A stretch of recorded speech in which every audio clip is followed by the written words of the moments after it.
Assalamualaikum warahmatullahi wabarakatuh. Bismillahirrahmanirrahim. Alhamdulillah hamdan nasulu bihi la kashfil hijab wa nu'addu bihi minal ahbab wa nashhadu an la ilaha illallah wahdahu la syarika lah wa nashhadu anna Muhammadan abduhu wa rasuluhu wa habibuhu wa safiyuh wa khiyaratuhu min khalqih ba'athahu Allah bin nuris sati wal bayyinil lami was sayfil qati فبلغ الرسالة وأدى الأمانة وأوضح السنة وأسس الشريعة ونصح الأمة وعبد الله حتى أتاه اليقين اللهم صل على سيدنا محمد عبدك ونبيك ورسولك النبي الأمي وعلى آله وصحبه وسلم تسليما بقدر عظمة ذاتك في كل وقت وحين أما بعد. Mari kita lanjut ya. Ini setelah Lebaran ini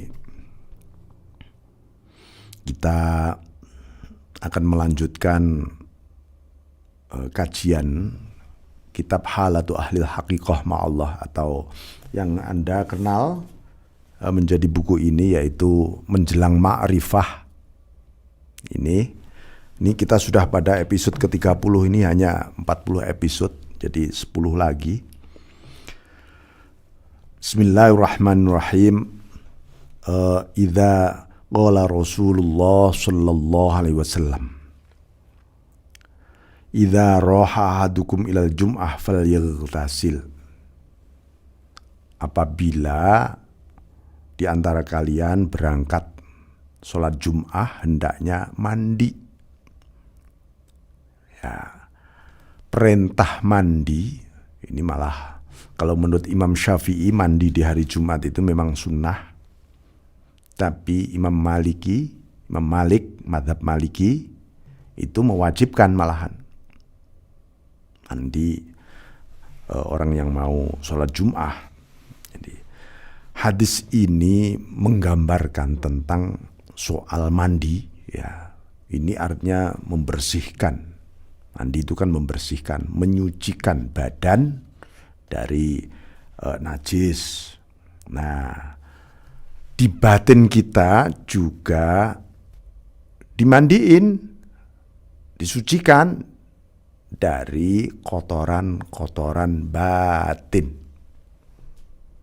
Nah, terutama apalagi ini kalau Rasulullah SAW menyebut Jum'ah secara batin kan memang bukan sholat Jumat itu secara syariat ya sholat Jumat itu yang harus kita lakukan memang, kecuali kalau ada keadaan darurat ya tidak wajib. Tapi Jum'ah secara batin itu terus menerus, nggak ada hubungannya dengan waktu. Artinya apa? Berpadu dengan Allah. Itu sucikan dulu karena kita sedang hendak berinteraksi terus menerus dengan Allah. Batin kita dimandiin semuanya, kotoran-kotoran, sifat-sifat buruk ya, banyak sekali sifat buruk. Itu harus terus, supaya kita berada dalam satu forum Jum'ah dengan Allah. Hati kita berpadu, maksudnya berkumpul. Nah, itu. Bismillahirrahmanirrahim. Jadi ini adalah gambaran indahnya hadis Rasulullah SAW.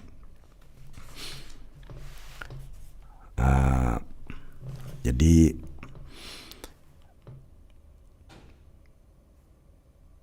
kalau seseorang sudah zahiron wa batinan, bersih, suci nih ya, baru famata tahaqqaqa dzalika ya'tasim billah wastaslim lahu wa fawwidil kulliyah ilaih. Jadi tetaplah i'tisam billah, menggantungkan diri kepada Allah, mengaitkan hati kita pada Allah. Udah bersih nih, kaitkan terus. total nih hati kepada Allah. Ngalor ngidul ya Gusti Allah sudah pokoknya. Atas bawah rasanya Engkau saja Allah. Wa fawwidil kulliyah ilaih. Ya, namanya pasrah ya harus total. Namanya itu wa fawwidu amri ilallah. Aku serahkan segalanya ini kepadamu Allah. Wa qama bi qidamil ittirar baina yadih wa baqiya bila haulin wala quwwatin. Ya. Jadi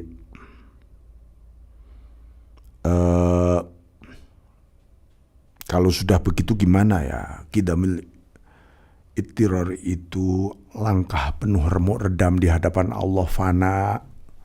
Karena fana, ya Allah la haula wala quwata illa billah. Aku ini gak berdaya, gak bisa apa-apa Tuhan. Bahkan sekadar melangkah kepadamu, aku gak berdaya.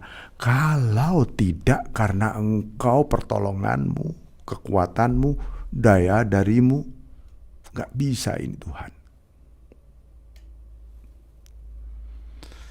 Wala ikhtiyarin wala ta'likin. Ya, jangan menghadap Allah, jangan mencoba membuat pilihan. Biarlah Allah sendiri yang memilihkan. Dan jangan menggantungkan kepada selain Allah. Di hadapan Allah kita. Apalagi ngatur, apalagi bertanya-tanya. Ya. Fa inna rohad darain wa sururihima fil i'tisam billah. Orang baru merasa ringan hidup di dunia ini kalau i'tisam billah, menggantungkan pada Allah. Dan sebaliknya, wa humumahuma fil i'tisam bi ghairillah wa ru'yatul haul wal quwwah bin nafs. Ini sumber kegelisahan, kecemasan di dunia ini. Karena kita tidak menggantungkan hati kita pada Allah. Kepada yang lain. Kepada imajinasi kita. Proyeksi-proyeksi kita. Nah itu namanya ru'yatul haul wal quwwah, memandang manusia ini bisa berdaya, manusia punya kekuatan bin nafsi yang ada dalam dirinya. Ya. Jadi kalau Anda punya mobil, Anda start, ya, mobil itu kan sebenarnya nggak berdaya kalau nggak Anda start. Nggak ada bunyikan, nggak ada jalankan. Tiba-tiba mobil merasa mampu sendiri, berdaya sendiri. Katanya dia bilang, aku ini otomatis karena diriku sendiri. Nah, ini kira-kira ini mobil horor ini malahan jadinya. Jangan sampai jiwa kita jadi jiwa yang horor karena kita merasa mampu ini, berdaya ini, dan seterusnya. Jadi Rasulullah SAW saja menyebutkan dirinya, qul la amliku li nafsi naf'an wala dharra illa ma syaa Allah. Aku sendiri, katakan Muhammad, aku tidak memiliki kompetensi, kemampuan milik terhadap diriku sendiri ini, naf'an wala dharra, manfaat maupun bahaya. Ya, aku ini juga gak bisa memberi manfaat pada orang lain dan bahaya kepada orang lain, bahkan terhadap diriku sendiri, illa masya Allah, kecuali yang semua kehendak Allah.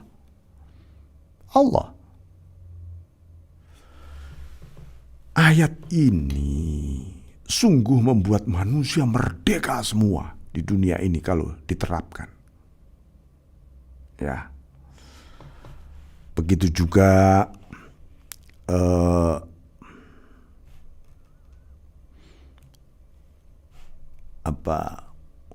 dawuhnya Allah kepada Nabi Musa alaihissalam, fakhlaq na'laik, lepaskanlah dua sepatumu, dua sandalmu.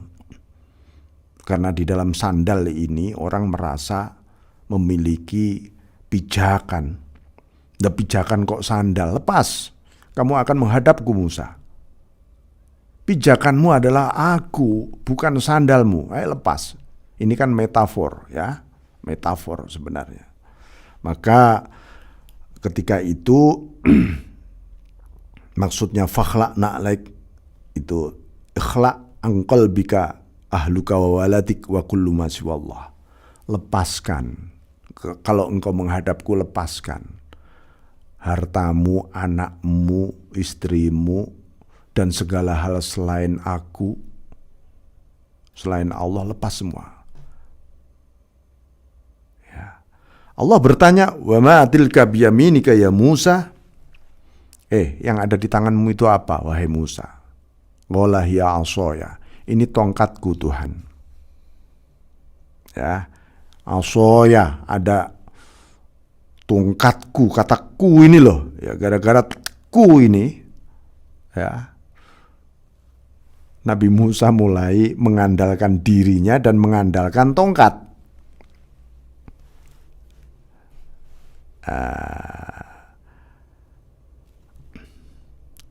Maka qala ma tasna'u biha, kamu pakai apa itu tongkat?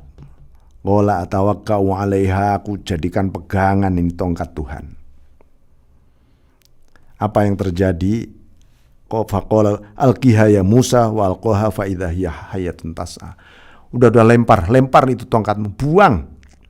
Dilempar aja. Memang ketika melempar itu, peristiwa melempar ini bareng dengan sebuah pertarungan antara Nabi Musa dengan tukang sihirnya Firaun. Fa idzan fa alqaha fa idza hiya hayatun tas'a. Ketika dilempar, tongkat itu berubah menjadi ular yang melata, yang memakan ini sihir ular-ular sihir ketika itu. Maksudnya apa? Gitu ya. Secara awam, alhamdulillah Nabi Musa menang dengan mukjizat tongkatnya ini. Mengalahkan tukang-tukang sihir Fir'aun. Tapi apa yang terjadi? Bagi Nabi Musa sendiri, astagfirullahaladzim, ya Allah, aku mohon ampun kepadamu Tuhan. Ternyata benda yang aku anggap sebagai pegangan ini gak lebih dari ular yang menjijikkan, binatang yang sangat menjijikkan, ular dan mengerikan.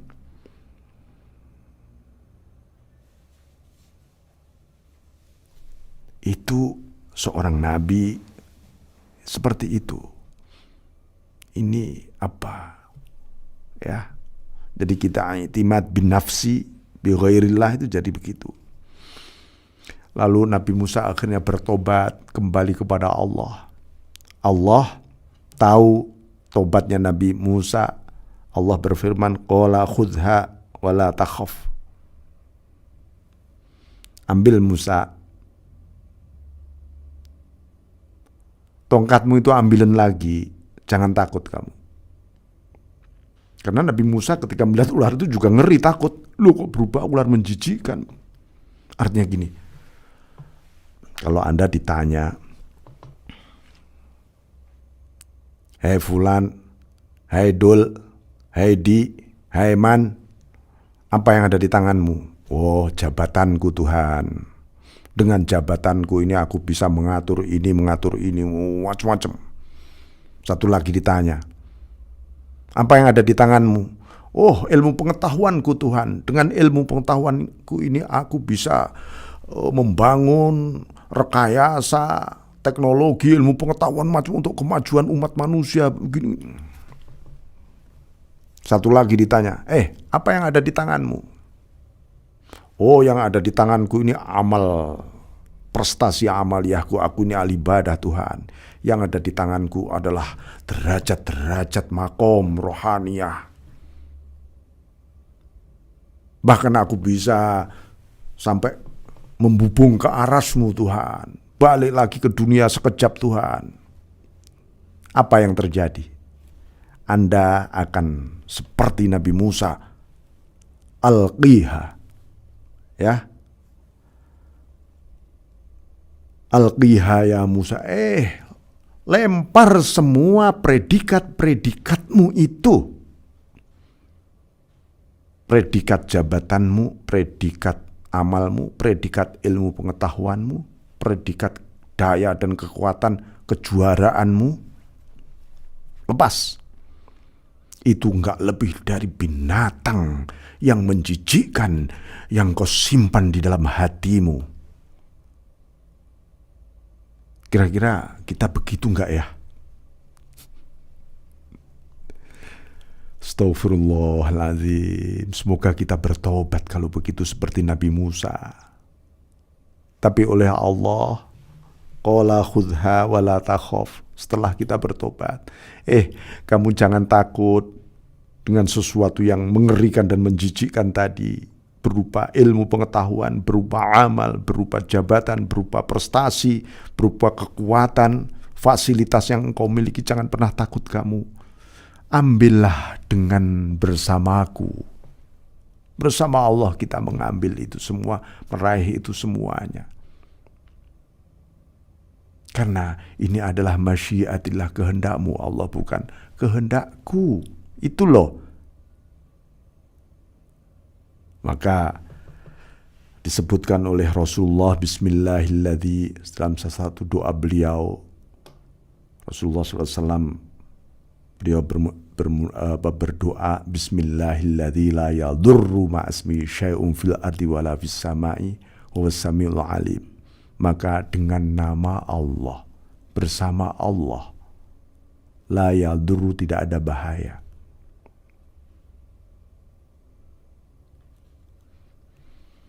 Di langit maupun di bumi. Katakanlah misalnya, ini kita akan diserang oleh alien. Tapi kalau bersama Allah nggak ada yang membahayakan.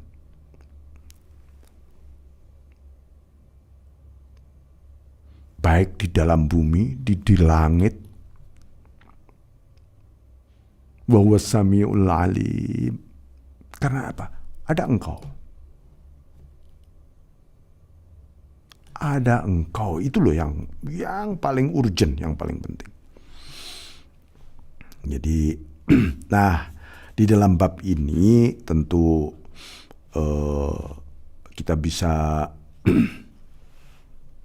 dikutipkan banyak kisah, ya Anda baca lagi itu di buku itu di bab 30. Nah, yang menarik di sini beliau Syekh Ahmad Ar-Rifai radhiyallahu an, qaddasallahu sirrah. Beliau memberikan satu kiat, landasan-landasan supaya kehambaan kita ini kokoh seperti sebuah bangunan ibaratnya. Bangunan ini kan ada tiang-tiangnya kokoh, ada fondasi dan tiang yang ditanam supaya tetap teguh, kokoh dengan berbagai apa saja, tetap kokoh. Beliau sebut dengan da'aimul ubudiyah, tonggak-tonggak kehambaan. Manusia ini jadi hamba 24 jam. 24 jam itu 1444 menit. Ya. Berapa menit kita ini menjadi hamba Allah sebenarnya? Dari 1444 sehari semalam ini, hitungan menitnya, berapa menit kita menjadi hamba Allah? Kenapa kita jadi hamba Allah sebentar, mungkin gak sampai semenit, habis itu hilang lagi, lalai lagi, gak tahu kemana kita, terlempar kemana. Ayo kita kembali ini. 10 da'aimul ubudiyah, 10 hal. Ya, 1 al-i'tisam billah fi kulli syai'. Kita harus menanamkan perilaku i'tisam billah, menggantungkan terus-menerus kepada Allah dalam segalanya. Jangan sampai kita lagi kepepet, kita mulai bergantung, begitu ada solusi mulai enggak bergantung pada Allah. Itu enggak boleh. Yang kedua, ar-ridha 'anillah fi kulli syai'. Dua, ridha kepada Allah di balik segalanya. Artinya enak tetap ridha, alhamdulillah. Enggak enak ridha. Diberi ridha, enggak diberi ridha. Diijabah ridha, belum ridha dalam segalanya. Ya. Nomor 3, ar-ruju' ilallah fi kulli syai'. Semua harus dikembalikan pada Allah dalam segalanya. Anda sukses, kembalikan pada Allah, jangan kembalikan pada prestasi kerjamu, amalmu, ibadahmu. Kembalikan semua pada Allah. Tidak sukses juga kembali kepada Allah. Nomor 4, al-faqru ilallah fi kulli syai'. Fakir, butuh kepada Allah dalam segalanya. Kita ini terus-menerus butuh. Dan sifat butuh gak pernah hilang. Dan jangan pernah dihilangkan. Karena itu membuat kita kehilangan kehambaan nanti.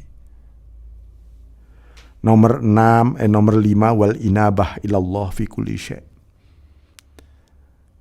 Kembalinya hati. Hati kalau kembali, wajah biqalbin munib, dan orang ini datang kembali dengan hati yang kembali kepada Allah. Hati yang kembali pada Allah itu nggak kepengen, pokoknya nggak ada imajinasi, pikiran, akal tentang kepada yang lain. Engkau saja Allah.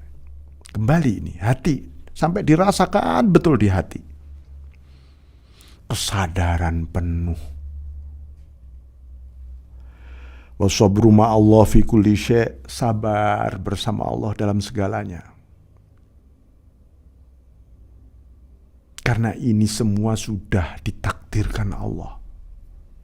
Enak gak enak, ini takdirnya Allah juga. Pas dengan kehendak Anda dan tidak pas dengan kehendak Anda juga sudah ditulis oleh Allah. Jadi kalau sudah begitu gimana? Insya Allah kita akan lebih sabar. Hari ini Anda sehat, besok sakit, lusa sehat. Ada tulisannya semua sudah. Bagaimana kita nggak sabar menghadapi ini semua? Hari ini Anda dapat rezeki banyak, besok sedikit, lusa banyak, besok nggak sama sekali. Itu juga sudah ada tulisannya. Nggak berubah, nggak berpindah. Loh, untuk apa kalau begitu berusaha, berikhtiar, berdoa untuk menunjukkan kita ini sebagai hamba kepada Allah. Ya, bukan hambanya nafsu, juga bukan hambanya makhluk kita ini. Nomor 7, wal inqita ilallah fi kulli syai'. Memutuskan hati kita hanya kepada Allah dalam segalanya. Ya Allah, ini perubahan-perubahan, fluktuasi kehidupan yang terus berubah. Tetaplah hati kita, ayo. Ya Allah, Engkau ini. Aku hanya untukmu, hanya padamu Tuhan. Tolong aku Tuhan untuk bisa begitu Tuhan. Karena kalau itu hanya dari diriku, aku tidak berdaya apa-apa. Wal istiqomah billah fi kulli syai'. Tetap istiqomah bersama Allah dalam segalanya. Jangan sampai sesekali bersama Allah dan yang lebih banyak bersama diri sendiri, mengandalkan diri atau orang. Kehambaan kita bisa surut nanti. Wat tafwid ilallah fi kulli syai'. Nomor 9, hati kita pasrah banget pada Allah dalam segalanya. Jangan sampai kita mengandalkan diri sendiri atau orang lain, nanti kalau gagal baru pasrah. No, tidak begitu. Itu cara pasrah yang keliru, cara tawakal yang keliru. Makanya Anda gagal terus akhirnya. Wa taslim lahu fi kulli syai'. Terakhir adalah istislam, berserah total hati kita kepada Allah. Pikiran, berikhtiar, bergerak ini. Ya memang kita diperintah. Perintah itu memang pekerjaan akal, pikiran, dan fisik bergerak itu. Berikhtiar itu. Hati pekerjaannya pasrah total kepada Allah. Ridha, kembali berkait kepada Allah. Demikian ya. Jangan lepas zikrullah ya terus. Itu supaya apa? Supaya ini tadi 10 hal tadi tidak hilang. Anda catat betul itu. Anda catat betul. Insya Allah kita akan senantiasa berada dalam ridho, inayah dan hidayah taufiknya Allah Subhanahu wa taala. Amin ya rabbal alamin. Wallahu muwaffiq ila aqwamit thariq. Assalamualaikum warahmatullahi wabarakatuh.